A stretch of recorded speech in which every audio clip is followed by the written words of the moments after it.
हाँ बच्चों, 2 और 2 22, घर पे जाके रिवाइज। 1 और 1 11, पूछना नहीं दोबारा, ठीक है? चलो फिर क्या देख रहे हो, घर निकलो, मौज लो।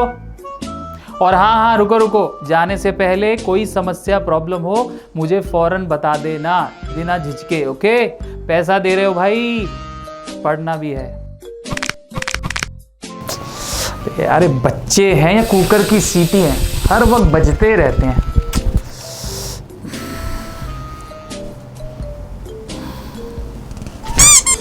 सर, अरे समस्या तू, एक प्रॉब्लम है सर। क्या बात हो गई सर? वो प्रॉब्लम क्या प्रॉब्लम है, बता मुझे, बता क्या बात हो गई।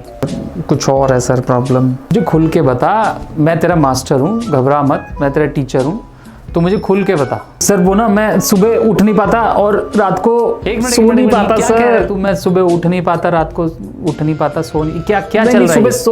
मतलब सुबह सो नहीं पाता, रात को उठ नहीं पाता सर, मैं क्या करूं? मुझे खुल के बता, मैं तेरा मास्टर हूं, घबरा मत, मैं तेरा टीचर हूं।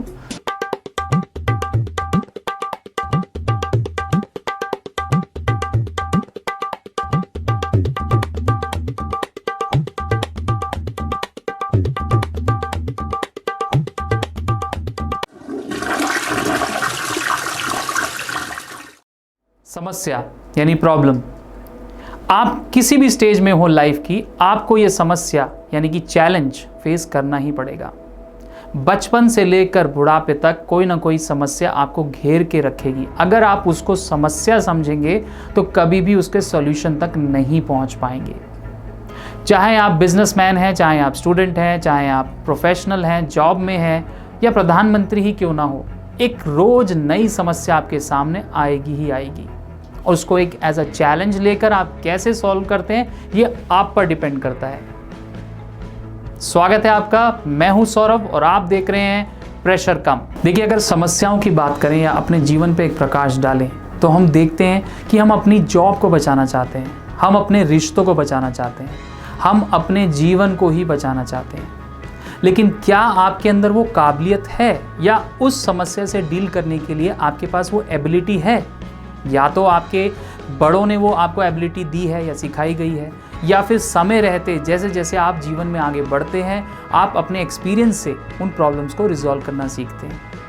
तो जीवन में आपको कोई ना कोई एक ऐसा मेंटोर या एक ऐसा कोई देवदूत आपके जीवन में होना चाहिए जो आपकी प्रॉब्लम को सॉल्व करे।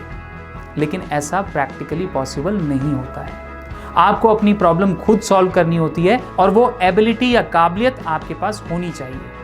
अब वो एबिलिटी क्या है, वो काबिलियत क्या है, किन किन चीज़ों को आपको ध्यान रखना है, थोड़ा सा इस पर डिस्कस कर लेते हैं। तो सबसे पहले जो आपको काम करना है वो ये करना है कि जो प्रॉब्लम का सॉल्यूशन आपके पास है उसको आप खुद ही सॉल्व कीजिए।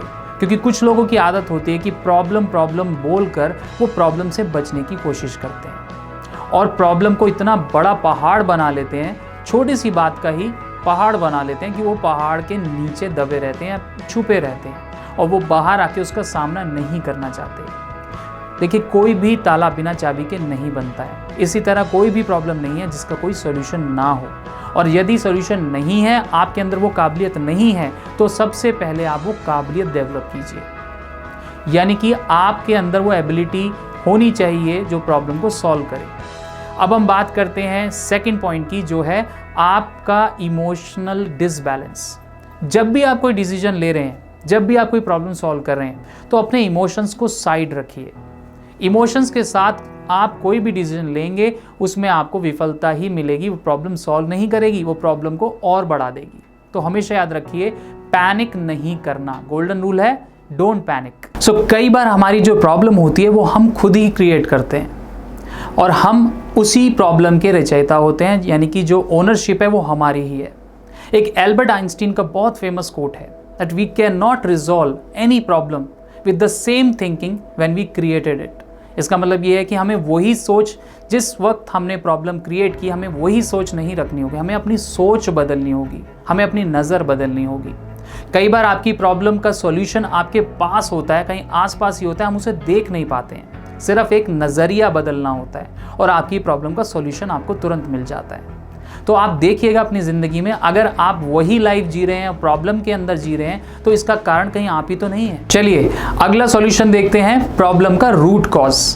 आपको प्रॉब्लम का रूट कॉज एनालिसिस करना होगा, और ये कैसे होगा? वो होगा वाई से, और आपको तब तक वाई लगाते जाना है जब तक आप मूल कारण तक नहीं पहुंच पाते। फॉर एग्जाम्पल, अभी आपने देखा या आपने सुना होगा किसी बच्चे का रिजल्ट खराब आया। क्यों आया? बच्चा कहता है कि मुझे उस सब्जेक्ट में इंटरेस्ट नहीं था। क्यों नहीं था इंटरेस्ट? बच्चे ने उसके अंदर ज़्यादा मेहनत नहीं की। क्यों मेहनत नहीं की? बच्चे को नॉलेज नहीं थी। क्यों नॉलेज नहीं थी? बच्चा ठीक से पढ़ नहीं पाया। क्यों नहीं पढ़ पाया? क्योंकि बच्चे ने और सब्जेक्ट्स में ध्यान दिया, उस सब्जेक्ट में ध्यान नहीं दिया। अब मूल कारण हमें पता लग गया कि बच्चे ने ध्यान नहीं दिया, बच्चे ने पढ़ा नहीं, इसकी वजह से उसका वो डर बन गया, और डर की वजह से वो अच्छे मार्क्स नहीं ले पाया। तो ऐसे ही आप अपने जीवन की कोई भी प्रॉब्लम उठा लीजिए, और वाई हो सकता है 4 वाई, 5 वाई, 6 वाई, 7 वाई तक जाना पड़े, लेकिन आप मूल कारण तक पहुंच जाएंगे, और वहीं पर आपको काम करना शुरू कर देना है। और यही हमारा अगला सॉल्यूशन है कि don't work on problems, work on solutions. छोटी सी कहानी के साथ आपको मैं थोड़ा सा मोटिवेट करने की कोशिश करूंगा, तो शायद आपकी अपनी प्रॉब्लम आपको बहुत हल्की महसूस होगी। एक बार की बात है, एक गांव में एक संत आए। उन संत से ये पूछा गया कि आप इतने महान संत हैं, तो आप हमारी समस्या को क्यों नहीं हल करते? हम सब समस्या में हैं, हम सब की समस्या बहुत बड़ी बड़ी है। तो जो गांव के मुखिया, उन्होंने कहा ठीक है, इन सब लोगों की समस्या का हल कीजिए। तो संत ने कहा ठीक है, मैं एक शर्त पे करूँगा, आप अपनी अपनी समस्या एक पर्ची पर लिख कर कल सुबह यहाँ पर रख दीजिएगा, उसके बाद जो करना है वो मैं करूँगा। सभी गांव वालों ने अपनी अपनी समस्याएं उस पर्ची पर लिख करके और अगले दिन टेबल पर रख दी। जैसे ही संत सुबह आए, उन्होंने पर्चियां मिक्स कर दी और सबको अलग अलग पर्चियां दे दी, क्योंकि उनकी एक शर्त थी कि इस पर्ची पे किसी का कोई नाम नहीं होगा, केवल अपनी समस्या होगी। अब सभी गांव वालों को ये बोला गया, एक एक पर्ची करके खोलिए और पढ़िए, सबकी समस्या पढ़िए। अब सबने जब पर्ची खोली और समस्याएं पढ़ी, तो उन्होंने अपना सर पकड़ लिया। तो गांव वालों ने ये कहा कि भाई इससे अच्छा तो हमारी ही समस्या थी, क्योंकि सभी की समस्या इतनी बड़ी थी, इतनी जटिल थी, उसे देखकर पढ़कर उनकी आंखों में आंसू आ गए।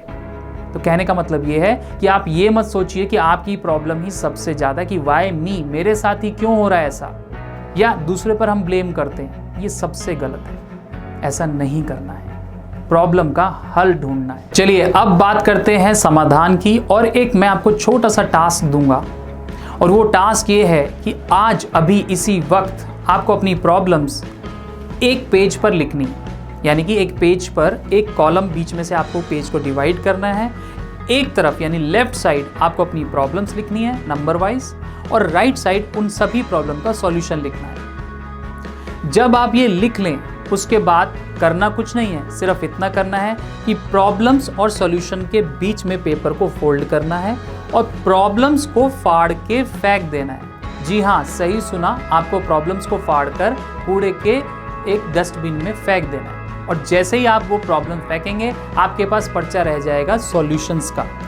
उन सॉल्यूशंस को आपको रोज पढ़ना है, एक एक करके उस सॉल्यूशन पे काम करना है, फोकस करना है। अब आपके जीवन में प्रॉब्लम्स नाम की चीज़ चली गई, और उनकी प्रॉब्लम का जो सॉल्यूशन था सिर्फ वो रह गई। इससे आपकी लाइफ बहुत ईजी हो जाएगी, और आप खुल के जिएंगे, मस्त होके अपनी लाइफ के प्रेशर्स कम कर लेंगे। दोस्तों, आशा करता हूं कि आज इस वीडियो से आपकी सारी प्रॉब्लम्स दूर हो जाएंगी, और आप खुल के मस्त होके जिएंगे, और आपकी ज़िंदगी के प्रेशर्स बहुत कम हो जाएंगे। अगर आपको ये वीडियो अच्छी लगी तो आप मुझे लाइक, सब्सक्राइब और शेयर तो जरूर कीजिएगा, और इसके अलावा अगर आप मुझे डीएम करना चाहते हैं तो मेरे सोशल मीडिया के लिंक्स नीचे डिस्क्रिप्शन में दे रखे हैं। टिल देन, मस्त होके रहिए, खुल के जिए। जय हिंद।